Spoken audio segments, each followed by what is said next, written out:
warka ugu weyn isbuucan ugu weynaa ciyaaraha ayaa wuxuu noqday in muslimiinta adduunka oo dhan ay aad u amaanayaan ciyaartooyga Leo Messi kadib markii uu sheegay in xulkiisa Argentina aanu la ciyaarin waliba aanu kula ciyaarin dhulka barakeysan ee Israa'iil xoog ku haysato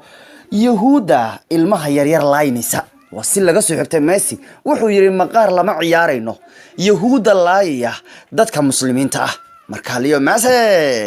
ayaa qalbi jibiyay isla markaana kalsooni uu yaab leh ka helay muslimiinta gaar ahaan Falastiin kadib hadal uu ka yiri baajintii ciyaartii wadankiisu ay la ciyaari lahaayeen Israa'iil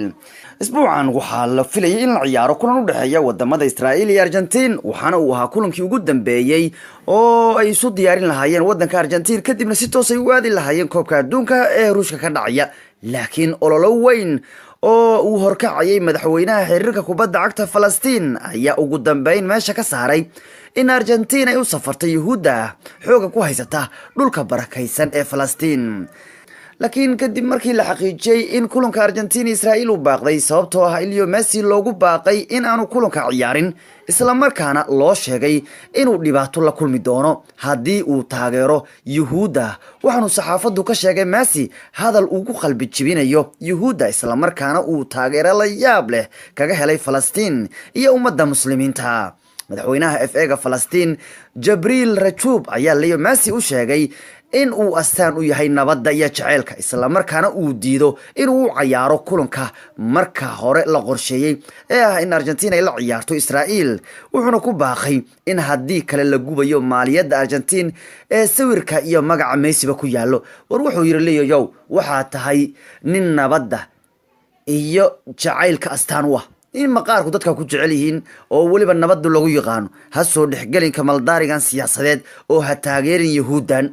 hadalka ayaana bedelay ninka lagu magacaabo Messi haddaba Jibril Rajoub iyo dadkiisu Falastiin waxay warkii ay doonayeen ka heleen ugu dambeyn Leo Messi kaas oo go'aan ka qaaday wax laga yeelayo waliba ogow Messi waa ambassadorka ama danjiraha hay'adda UNICEF wuxuuna Messi sheegay in aanu kulan la ciyaari karin kuwa caruurta dilaa Israa'iil Leo Messi go'aankiisa ugu dambeey wuxuu noqday in wadankiisu Argentina aanu la ciyaarin kuwa Yahuuda ah ee ilmaha yaryar ee wax galabsan dila lama ciyaari karno yiri niman dadka dildila ilmaha yaryar ka dila marka Leo go'aanka buu gaaray go'aanka ayaan muslimiintu dhanba ka wada farxiyay Leo Messi ayaa hadalka dhagaha islaamka iyo Falastiin ay soo dhaweeyeen u sheegay Taisi Sport isagoo waliba waji gabax ku riday Yahuuda waxaanu yiri Messi ka ambassadorka UNICEF ahaan anigu ma ciyaari karo kulan looga hor imaanayo dadka laaya caruurta bilaa dambiga ah ee Falastiin waxa waajib nagu ayuu yiri Messi in aanu kansalo oo aanu baajino ciyaarta sababtoo ah waxaanu nahay bini aadam ka hor ciyaartoynimada anagu bini aadam baan nahay dad bini aadam baan nahay marka ciyaaryahanna laga soo tago ciyaaryahanima laga soo tago Leo bini aadam baan nahay marka Leo wuxuu go'aankiisu noqday lama ciyaarayno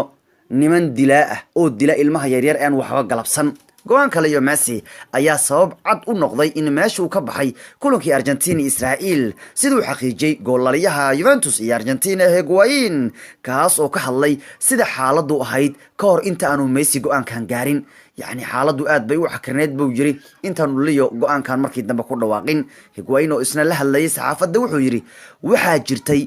hubanti la'aanta ku xeerneed ciyaartan laakiin waxa go'aankii ugu dambeeyay kama dambaysta ka qaatay oo ku dhawaaqay Messi oo naga dalbaday sida aanu maskax degan ugu ciyaari karno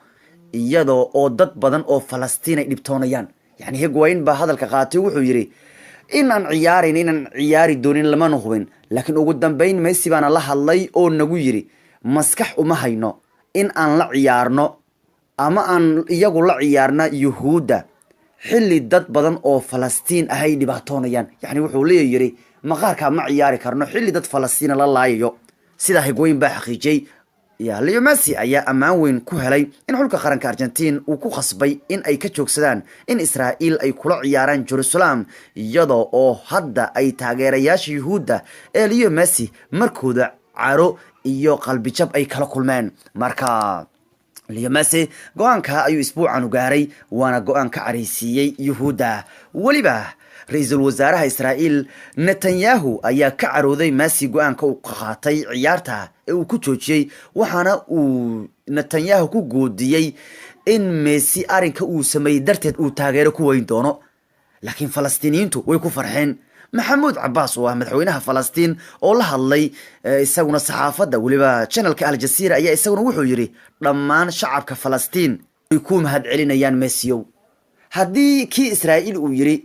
taageerabaad ku weyi doontaa inaad yuhuudda la ciyaarto oo aad kula ciyaarto dhulka xoogga looga haysta falastiin, haddaba madaxweynuhu falastiin maxamuud cabbaasna wuxuu leeyahay waan kaaga mahad celinaynaa Leoyow go-aankii aad gaartay. marka Leo Messi go-aanka uu isbuucan u qaatay